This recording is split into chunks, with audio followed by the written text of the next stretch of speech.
Maligayang araw kaibigan. Welcome to my channel. Ang pag-uusig sa mga apostol. Gawa 5 verse 17 to 42. Labis na nainggit sa mga apostol ang pinakapunong pari at ang mga kasamahan niyang Saduseo, kaya't kumilos sila. Dinakip nila ang mga apostol at ibinilanggo. Ngunit kinagabihay binuksan ng isang anghel ng Panginoon ang bilangguan at inilabas ang mga apostol. Sinabi nito sa kanila, pumunta kayo sa templo at ipahayag sa mga tao ang lahat ng bagay tungkol sa bagong pamumuhay na ito. Kaya nang mag-umaga na, pumasok sa templo ang mga apostol at nagturo sa mga tao.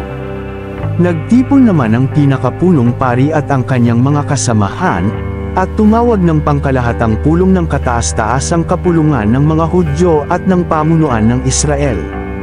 Ipinakuha nila sa bilangguan ang mga apostol, ngunit ang mga ito ay wala na nang dumating doon ang mga kawal kaya't nagbalik sila sa kapulungan at nagulat, nakita po namin na nakasusing mabuti ang pintuan ng bilangguan at nakatayo roon ang mga bantay. Ngunit nang buksan namin, wala kaming nakitang tao sa loob. Nang marinig ito, nabahala ang mga punong pari at ang kapitan ng mga bantay sa templo. Hindi nila maubos maisip kung ano ang nangyari sa mga apostol. Siya namang pagdating ng isang taong ganito ang sabi, tingnan po ninyo, ang mga lalaking ipinakulong ninyo ay naroon sa templo at nagtuturo sa mga tao. Kaya't pumunta sa templo ang kapitan, kasama ang kanyang mga tauhan. Kinuha nila ang mga apostol, ngunit hindi sila gumamit ng dahas sa pangambang baka pagbabatuhin sila ng mga tao. Iniharap nila sa kapulungan ng mga apostol at ang mga ito'y tinanong ng pinakapunong pari. Hindi ba't mahigpit namin kayong pinagbawalang mangaral sa pangalan ng taong iyan? Sinabi niya, ngunit tingnan ninyo ang inyong ginawa. Laganap na sa Jerusalem ang inyong itinuturo at nais pa ninyo kaming papanagutin sa pagkamatay ng taong iyan. Sumagot si Pedro at ang ibang mga apostol, sa Diyos kami dapat sumunod, at hindi sa tao. Ang Diyos ng ating mga ninuno ang muling bumuhay kay Jesus na pinatay ninyo nang siya'y inyong ipinako sa krus. Iniakyat siya ng Diyos sa kanyang kanan bilang tagapanguna at tagapagligtas, upang bigyan ang mga Israelita ng pagkakataong magsisi at tumalikod sa kasalanan, at nang sa gayon ay magkamit sila ng kapatawaran. Saksi kami sa mga bagay na ito, kami at ang Espiritu Santo na ipinagkaloob ng Diyos sa mga sumusunod sa Kanya. Nagngit-ngit sa galit ang mga bumubuo ng kapulungan ng marinig ito, at nais nilang ipapatay ang mga apostol.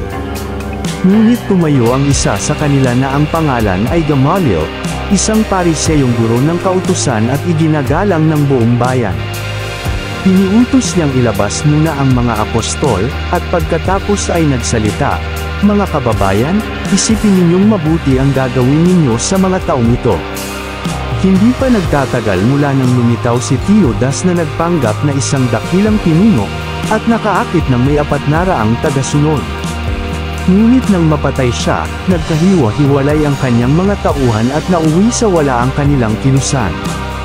Pagkatapos, lumitaw naman si Judas na taga-Galilea noong panahon ng pagpapatala ng mga mamamayan, at nakaakit din ito ng maraming tauhan. Nang mapatay siya, nagkawatak-watak din ang mga tagasunod niya. Kaya't ganito ang payo ko, huwag ninyong pakialaman ang mga taong ito. Hayaan ninyo sila. Kung ang kanilang plano o kilusan ay mula sa tao, ito'y kusang maglalaho. Ngunit kung ito'y mula sa Diyos, hindi ninyo ito mahahadlangan, at lilito pang kayo'y lumalaban sa Diyos. Sinunod nga nila ang payo ni Gamaliel.